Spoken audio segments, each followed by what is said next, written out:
dosbarth cynta'r ffair yma yng Nghylch y Geffylau ac dosbarth i Ebolion y Merlod Cymerig Heledd ac 5, siomedig bod dim ond 5 sydd wedi dod yn ei blaen. Ie, 19 wedi cofrestru fan hyn a 5 wedi dod, ond mae rhaid fi wedi tro cynta eriod i fi fod yn y Cylch Geffylau, yn y ffair eia, ac wel, o'n i'n sylwi, wrth gwrs, ti mor agos, yn llythrenol, ti'n gallu cyffwrdd nhw bron, na i ddim, wrth gwrs. Byddwn am syniad da, na fydde.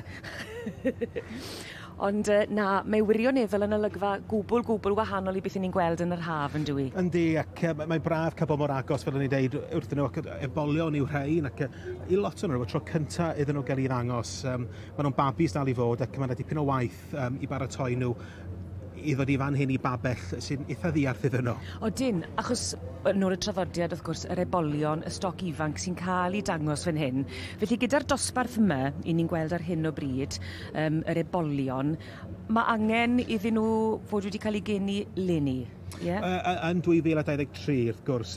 Sy'n ni'n meddwl fysa lot o rai wedi cael ei geni oddeutu mis Ebrill, mis Mai fel arfer yn y Gwanwyn, ond o fewn y flwyddyn yma, wedyn ar ôl wrth gwrs y cyntaf Ionawr sydd yn dod mewn mis, bron a fod, maen nhw'n rhai blwydd wedyn. Pa mor anodd yw hi i ddod ag Ebolion ag ebolesu fan hyn, achos maen nhw mor ifanc, maen nhw mor ddibrofiad.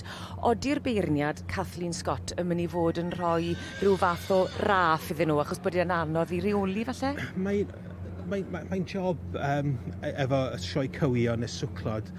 Dwi'n teimlo beth bynnag. Weithiau, ydych chi'n beirniadu nhw ar y diwrnod, fel maen nhw'n edrych ar y diwrnod, neu ydych chi'n beirniadu potensial? A mae yna ddadl rhwng bobl beiriau gwahanol yn angytuno neu cytuno, ond sy'n ni'n meddwl fysa Kathleen Scott sydd yn beiriau profiadol iawn, fydd hi wrthi yn ei fyniadau ar y ddiwrnod. Ar hyn o bryd, ni'n gweld ringside Firenze, allan o'r march Padug Valentino, a'r gaseg Moel Garnedd Tiwlip. Alex Williams wrth gwrs o Gaerdydd. Rydw i'n symud yn chyddiannus dros blynydde yn diddori ar hyn o bryd yn adran by. Mae'n ambell i'n dda hefo nhw, ac wedi bod yn chyddiannus yn ei ddangos nhw. Ni'n gweld yn ôl yr arfer y drefen yn cerdded oddi wrth y beirniad, ac yna fydd y drot yn dod, ie? Bydd, a dyn ni mewn safle arbennig yma'n hyn i cael gweld os nhw'n symud yn dda ac yn syth. Ydyn, wrth gwrs yn yr haf, i ni yn edrych uwch i penne nhw bron o bod, ond i ni yn llythrenol yn gweld mor agos. Yndyn. Ti'n nabod pawb, mae David, ti'n gweud helo wrth pawb sy'n pasio.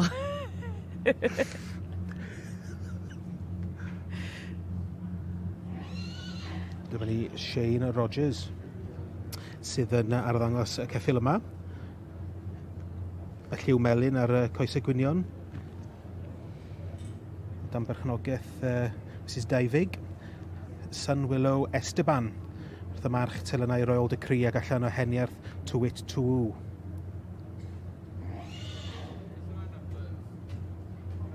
Yn cael tro bach da? Yndi, yn edrych yn arbennig o dda, wedi troi allan y cynta'r ail yn plesio sy'n ni'n deud. Ie. Ni'n gweld pobl yn dechrau ymgynnull o gwmpas y cylch ac yn dechrau'n gynnar a mae yna dipyn o ddiddordeb mae'n barod nag oes e? Oes, mae pobl y ceffylau maen nhw'n ffyddlon iawn ac y rhai sy'n diddori yn yr adran by wedi troi allan bore yma i wylio'r adran. So mae'n braf. Mae'r adran by fel arfer yn hanesyddol ar y llun yw'r adran olau gyda fyniadu, mae'n dywyll yn do fewn a pawb eisiau mynd adre. So maen nhw wedi newid pethau tro, mae jyst i wneud pethau bach mwy ffres ac rhoi tecwch i bawb. Ac i ni hoff iawn o weld yr addurniadau, i ni yn ysbryd yr wyl gyda'r goeden ar addurniadau yma. Meddwl bod yna awyrgylch arbennig yn y ffair. Mae'n nodedig, mae pawb yn edrych mlaen, mae pawb yn... Mae'n hemddenol braf, to? Ydy.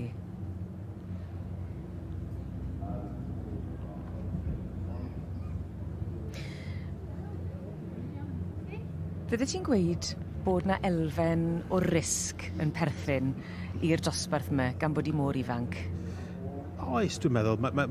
Gyda ni weld dros y deuddi, fydd ambell i ebol yn ei ffwl o'r arddangoswyr. Ond rhan o profiad gwaith mewn ffordd yn de, profiad iddyn nhw. Ie, yn bendant. Wel, ni yn ei chanol i ac edrych ymlaen i weld beth fydd y diweddglo fan hyn gyda y Merlod Cymreig, yr adran B ar Ebolion.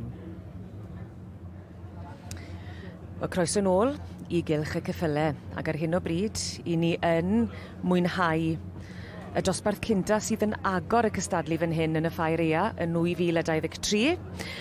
I ni'n edrych ar yr hebannau gyda'r Ebolion ar adran B. Ac ychydig yn fach, mae'r safon David i bod yn dda iawn. Yndi, dwi'n credu bod y ddau gyntaf yn enwedig yn haeddiannol iawn o ennill y ffair.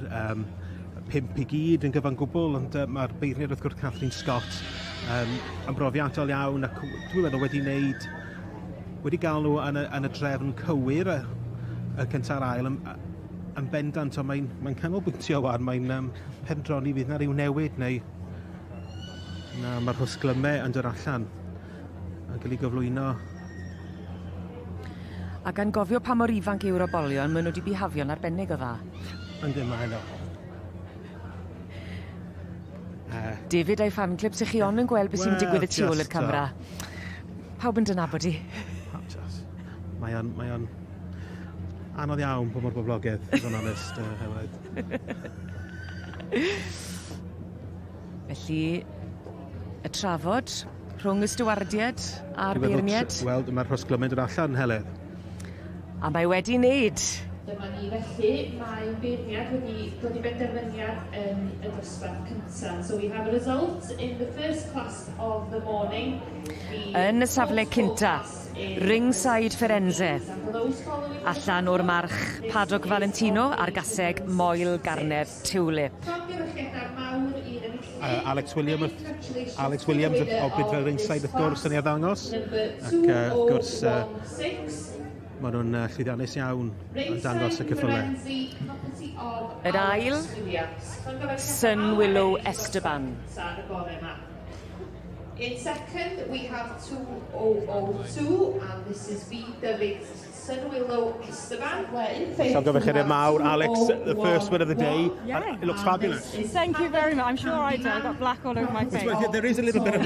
Is it makeup everywhere? I think I've got more on me than he has. Well, it's all right. You look great anyway, okay? Thank you. You've had a good season as champion in Blaenavon, Foals show? Yeah, that was his first time out. He was champion there. This is his second time out. It's a bit of a story to him, actually. Me and my partner went to Asia over the winter. We had a few too many cocktails in Bali. His mother popped up on Facebook. I've always loved that mare, so we buy it. 7 cocktails later, we bought a mare, his first ever horse, and he popped out 3 months later, and hey ho! Well, congratulations, it's been a great story. Well done. Thank you very much. Thanks. Thank you.